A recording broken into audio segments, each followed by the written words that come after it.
When Karen called the cops over my mailbox being 3 feet out of place, she thought she'd won.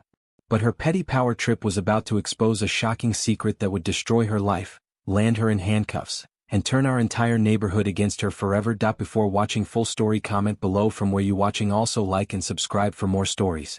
The letter arrived on a Tuesday morning, stamped with the official HOA seal that had become my personal nightmare. I stared at the crisp white envelope in my hands, already knowing what poison it contained. Karen Mitchell, our neighborhood's self-appointed property police, had struck again. Violation notice. Unauthorized mailbox relocation, screamed the header in bold red letters. My crime? Moving my ranch-style mailbox exactly 3 feet to the left to accommodate the new driveway I'd had poured last month. 3 feet. 36 inches of pure rebellion, according to Karen. I crushed the letter in my fist and looked across the street at Karen's pristine colonial home. Her perfectly manicured lawn stretched like a green carpet, bordered by precisely trimmed hedges that probably required a ruler to maintain. Even her mailbox stood at attention like a soldier, painted in regulation black with gold lettering that gleamed in the morning sun. Mine, by comparison, was a simple wooden ranch-style box that my grandfather had built 30 years ago. The wood had weathered to a beautiful silver gray, and tiny wildflowers grew around its base. It was charming, humble, and apparently 3 feet too far from where Karen thought it should be. The doorbell rang, interrupting my seething. I opened it to find Officer Martinez standing on my porch, looking uncomfortable. "Mrs. Peterson? I'm responding to a complaint about property disputes. Mind if I take a look at your mailbox situation?" My heart sank. She'd actually called the police. Over a mailbox. Over 3 feet. "Of course, officer.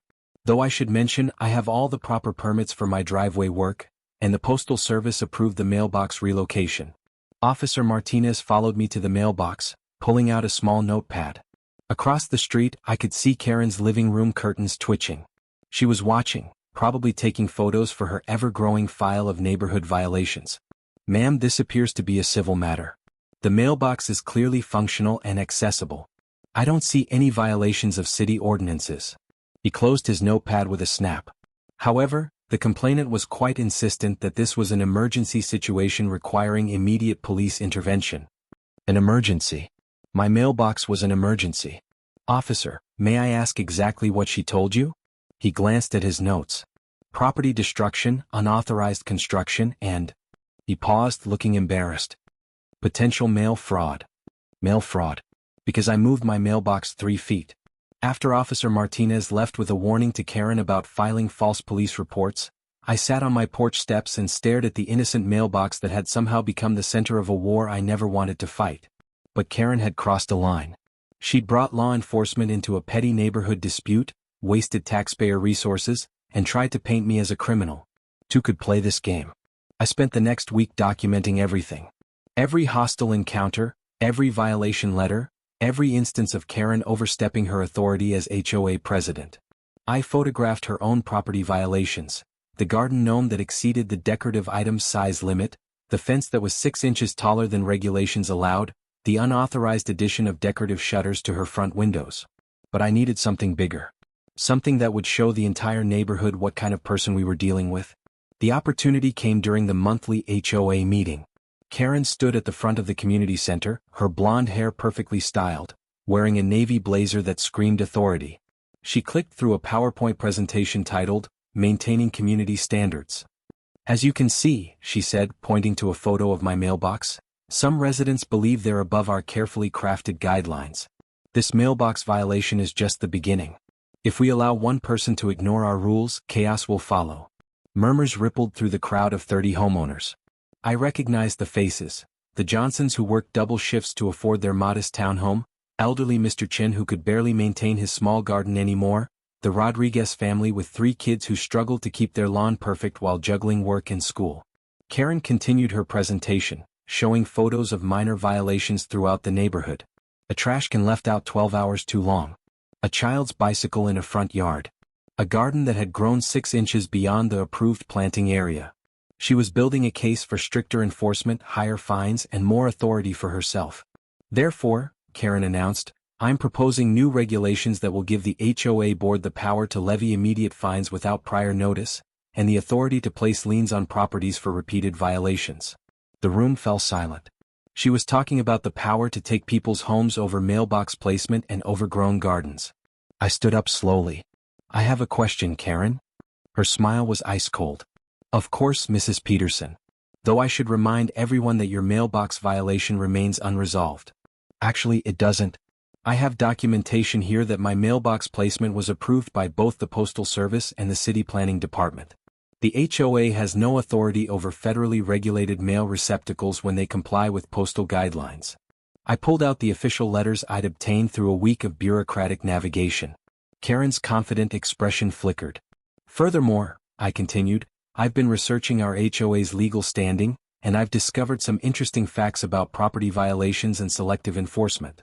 The room was dead quiet now. I could feel 30 pairs of eyes switching between Karen and me like they were watching a tennis match. For instance, the decorative garden gnome on your property exceeds our community size restrictions by 4 inches.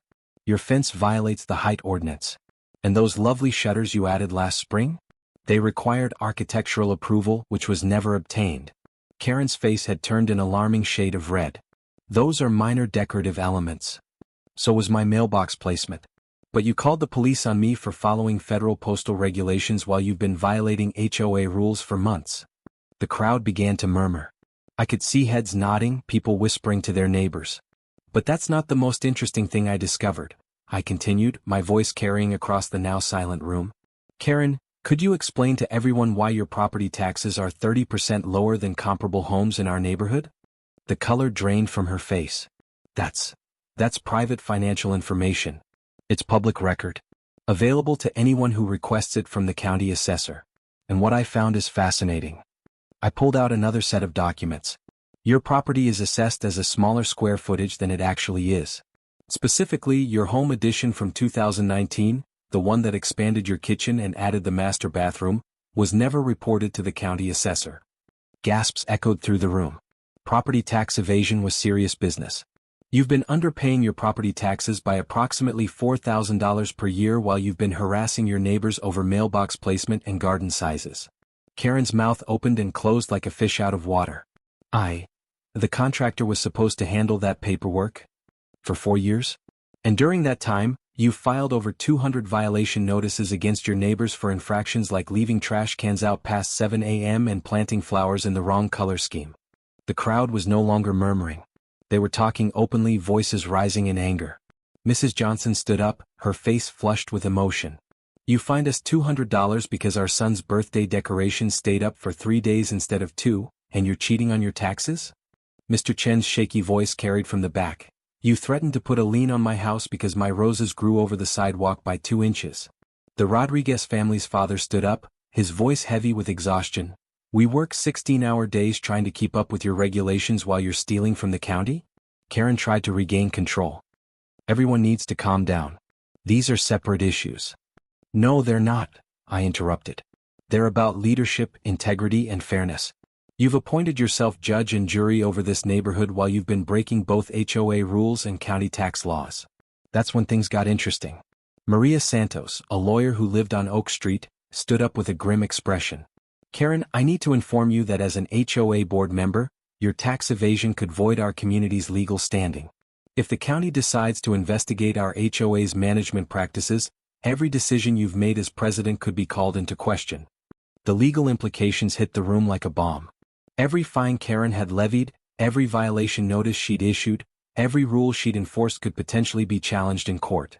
Furthermore, Maria continued, filing false police reports about property disputes could constitute harassment under state law.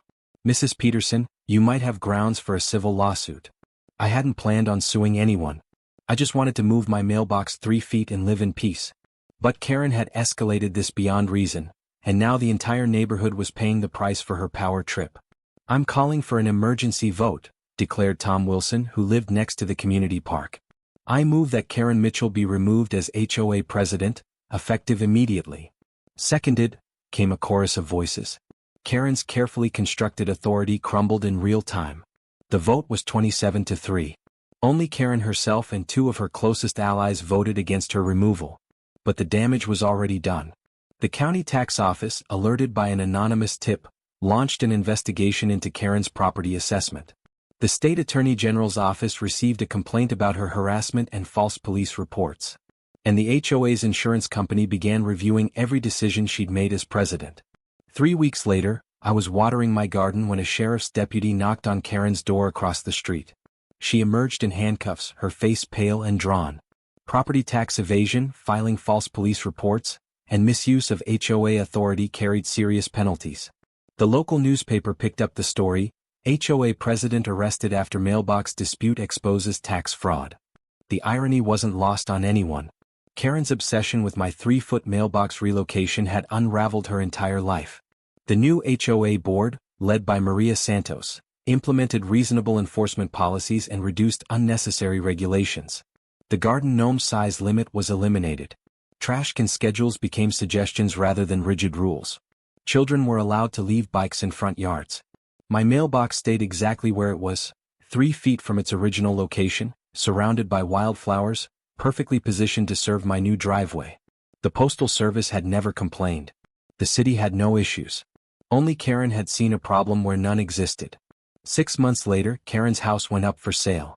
The proceeds would barely cover her legal fees, back taxes, and the penalties from her criminal charges.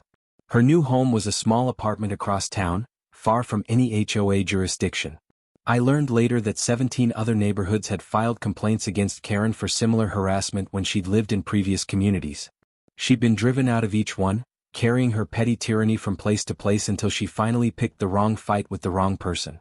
The morning the for sale sign appeared on Karen's lawn, I walked to my mailbox to collect the morning paper. The wooden box stood proudly in its new location, weathered and beautiful, exactly 3 feet from where Karen thought it should be. As I opened the mailbox, I found the usual collection of bills and advertisements, plus one unexpected item, a thank you card from the Rodriguez family.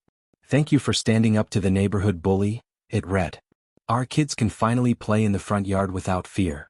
Standing there in the morning sunlight, looking at my simple mailbox that had somehow sparked a revolution, I realized something important. Sometimes the smallest acts of defiance against unreasonable authority can expose much larger problems. Sometimes moving a mailbox 3 feet can move an entire community toward justice. Karen Mitchell had wanted to control everything and everyone around her. In the end, she controlled nothing, not even her own fate. Her obsession with my mailbox had revealed her true character to the world, and the world had responded accordingly. The mailbox stands there still, 3 feet from where it used to be, surrounded by wildflowers that grow a little taller each year. It's become something of a neighborhood landmark, a symbol of standing up to bullies, no matter how small the issue might seem. And every morning when I collect my mail, I smile and remember that sometimes the biggest victories come from the smallest battles, and that tyrants often destroy themselves when good people finally say, enough. The war was over. The mailbox had won.